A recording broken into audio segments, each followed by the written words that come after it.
Hello everyone! Today I'm going to play with the Arrtx watercolors that the company kindly sent to me. It's a thick cardboard box of 24 colors.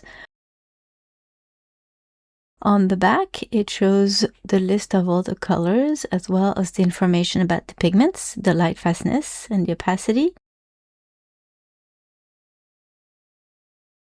When you open the lid on the other side, there's a piece of foam. I believe is to keep the paint in place nice and tight.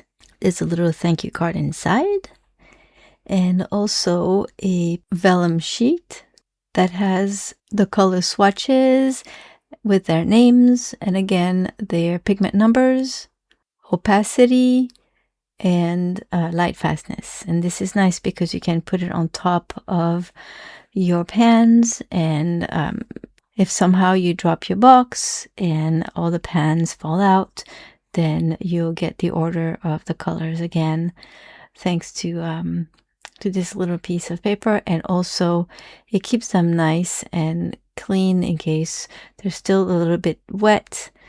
You don't have hair and dust getting stuck on your pans. In the box you will find 24 removable full pans, which is great because it's a lot of paint. They have a little cardboard separation with the names of the colors right underneath. Now Arrtx also sent me a nice little square watercolor journal. It's 100% cotton. It's cold press and it's 140 pounds, so that I can play with the paint on their paper. It's really pretty. It looks nice and sturdy. The spine is glued together, and what is nice with this kind of spine is that you can keep your paper nice and flat. You can open the journal and keep it nice and flat. Those, I don't know if you can see in the video, the pages are perforated. So if you want to remove them, if you're super happy with a painting you've done and you want to give it away or sell it, you can do that. Or on the contrary, if you're very unhappy with one of your paintings and you just want to rip it off, throw it away, you can do that. And then again, you can just have your pages nice and flat. There is a gutter in the middle, but it's like that with most watercolor journals. I did not spray all the colors when I did my swatches. I rarely do, and that way I can find out if they are easy to activate. And I must say these were very easy to activate. The colors are so bright, very pigmented. They're really pretty. The ultramarine blue seemed a little weaker than the others. I found also that the sap green didn't really look like a sap green. It's a little bit brighter. And the olive green looks more like a sap green, a traditional one that I'm used to. One last thing is the Payne's Gray, which is one of my favorite colors, which is a mix of black and blue, basically. It's not very blue. It's a nice gray, but it's not what I'm used to. I don't see much of the blue. Compared to the lamp black right next to it, yes, it is a bit more blue, but not as blue as a Payne's Gray that I'm used to use. I've tried several brands and they all have a lot more blue than this. And also the burnt sienna is a little off. It's a little too red, more like English red or something like that. So that said, they're all pretty colors. I like them. I wish the ultramarine was a little stronger, but that's okay. When I was done swatching them all, I had to put them to the test and do a little painting on the other page. So I went on Pixabay, and on the first page I found this nice reference of cherries, and I thought it would be perfect to try them. I first mixed two grays, one for the shadows inside of the teacup and under the teacup. I was going to use only Payne's Gray, but I wanted it to be a little bit more blue. So I added more ultramarine blue in that one. And then the other gray that I mixed was also with Payne's Gray and with the violet. And that's the shadow for the cherries. I would have used a regular Payne's Gray with just a bit of red with it to make a dark, very dark purple. But again, since the Payne's Gray is not very, very blue, I thought that I would just go ahead and use a purple with it. So my choice of painting to try these paints, while it was fun, it took quite a while because there are very many cherries, and painting them on such a small format, I had to be careful. I decided to paint around the stems rather than using some masking fluid. So I had to use a smaller brush and try to be as careful as I could. So it took me a little while to do all that. That said, it was kind of nice and relaxing. So I painted all the shadows of the cherries first, kind of like a grisaille technique, so that I would just glaze the red over them, and we would be able to see the shadows through the red. So the colors are pretty easy to, like I said earlier, to activate from the pans, and they blend really well together. I had no problems. They don't really separate on the paper.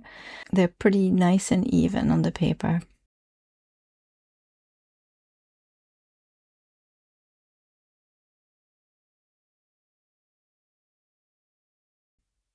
Now, some people might not like that this set comes in a cardboard box, because artists often like to spray their pans before they start using them, just to activate the paint. I don't do that. I only activate those that I need as I need them, and I just use my brush to do that. I'd say if it's something that you're worried about, that the box might just get destroyed with water after a while, then you can always put your pans in a tin palette.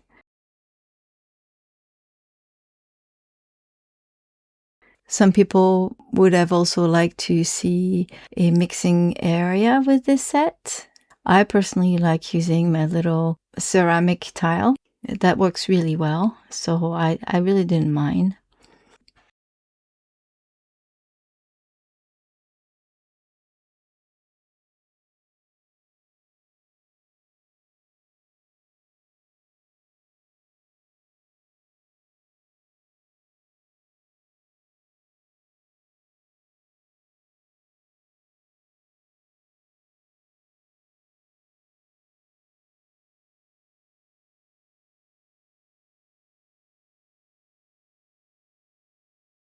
Once I was done with the shadows, the first layer of the shadows, I wanted to test something that I hadn't done earlier, is how those paint lift.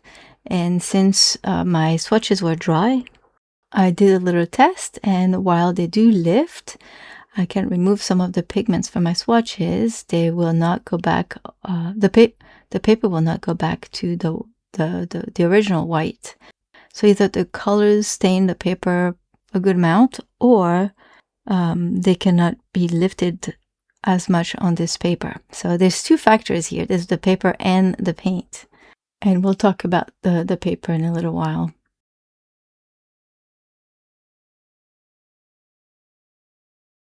So for my second layer, I used some red to glaze over the shadows on all the cherries.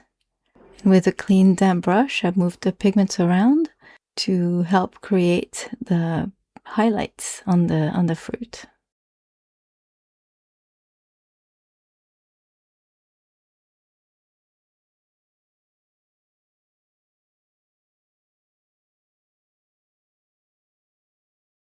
Now I noticed that while the paint was nice and bright when I first applied it, it dried really light and pale. It didn't look as pigmented So I figured right away that I would have to add a couple more layers probably. And as I was painting the first layer, I realized that just adding a little less water prevented the pigments from getting too light as they dried.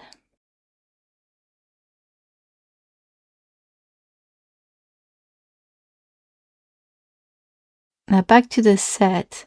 Like I mentioned earlier, some people would prefer to not have cardboard and have a mixing area.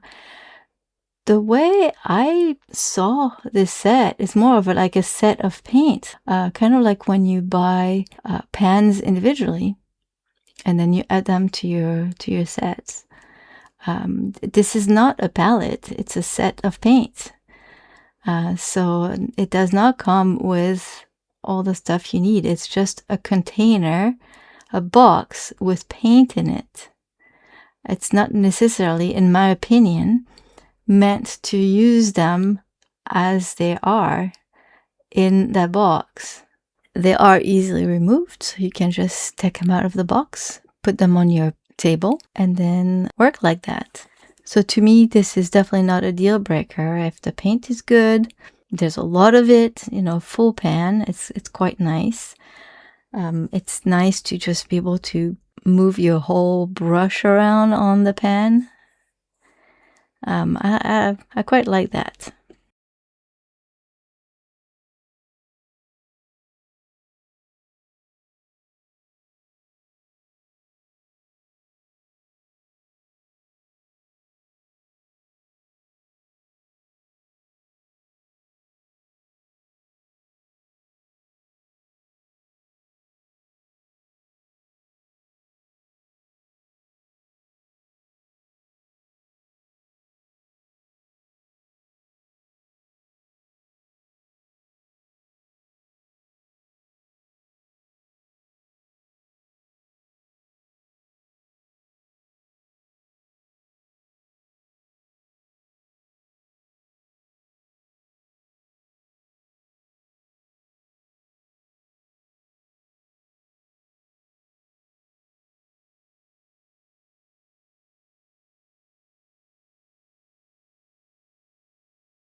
So for the third layer on my cherries, I definitely added less water to the red. And you might not see it depending on the cherries. I used different reds. The set comes with 3 different reds, and I used all 3 of them. One that's a little bit more yellow or orange, and one that's a bit darker too. That way there's a nice variety. They're not all the same color. Talking about variety, I do like the variety of colors that comes in a set. Some think it's too much. I think that even for beginners, I know it's often recommended to just have a few colors, but from experience, sometimes you want to follow a tutorial and you don't have the color that is listed. And so you kind of feel left out because you don't have what you need. So this might help beginners in that way. So you see how even with very transparent colors like these, as you build layers, you can end up with very saturated colors.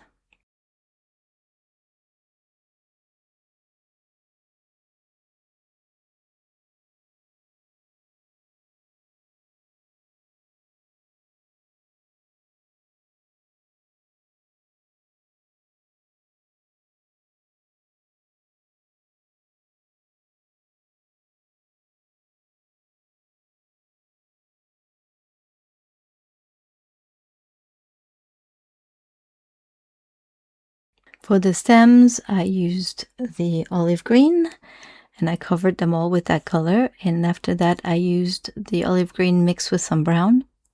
for the shadows. I also used that mix for the little holes on the cherries where the stem sprouts out of. It's a nice dark color that is better than just using plain black.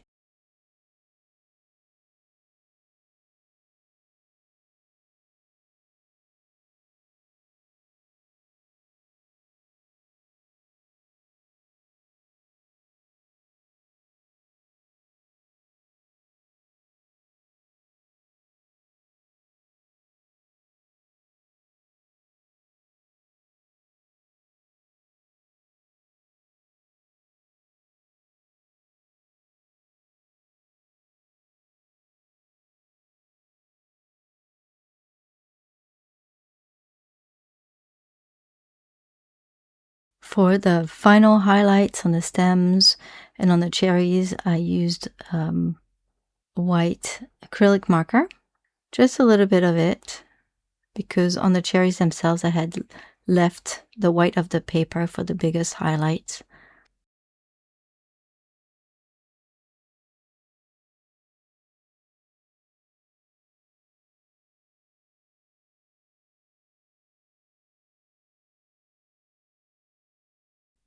For the paper, I think it's a little fragile. I used some washi tape for my borders. I've never had problem with this one. It's very low tack and it did rip the paper a little bit. So I used a hairdryer for the other pieces of tape and it still ripped the paper a little bit. Not much, but a little bit. Also, when I did my bigger wash in the background, I added a couple layers of it and it felt like the paper was peeling a tiny bit without really pushing much on my brush. You know, there was a couple layers of paint, wet on wet. So I'm not quite sure. I have to paint. I don't know if I used the wrong side, maybe on the other side of the paper. It won't be as fragile. I'm not quite sure. That said, it's pretty nice paper. I enjoyed working on it. And especially for a sketchbook paper, it's just fine. I'm quite happy with the result. The painting looks great. It looks fresh. The colors aren't muddy. They really look clear on this paper. And so, yeah, I think it's a really nice set of paint. I like the variety of colors. It's a small box, but there are 24 large pans, which is pretty amazing. I think they're better than a lot of student brands because they're really nicely pigmented and they're re-wet really easily. Doesn't feel like they have a lot of fillers like some of the student brands either. But the paper, I need to paint with it a bit more just to get familiar with it and then see how I like it. So if you're interested in the watercolor journal or the paint set or both, I'll put all the information in the description box with some links. I know that a lot of people have used the paper before and they really like it. So if you have, let me know what you think. And if you also think that it is a little fragile, and then if you've used the paint and you've been using it for a while, let me know how you like it. Thank you all for stopping by. Have a wonderful day. I'll see you soon in another video. And thank you, Arrtx, for sending me these fun supplies to try. Bye-bye.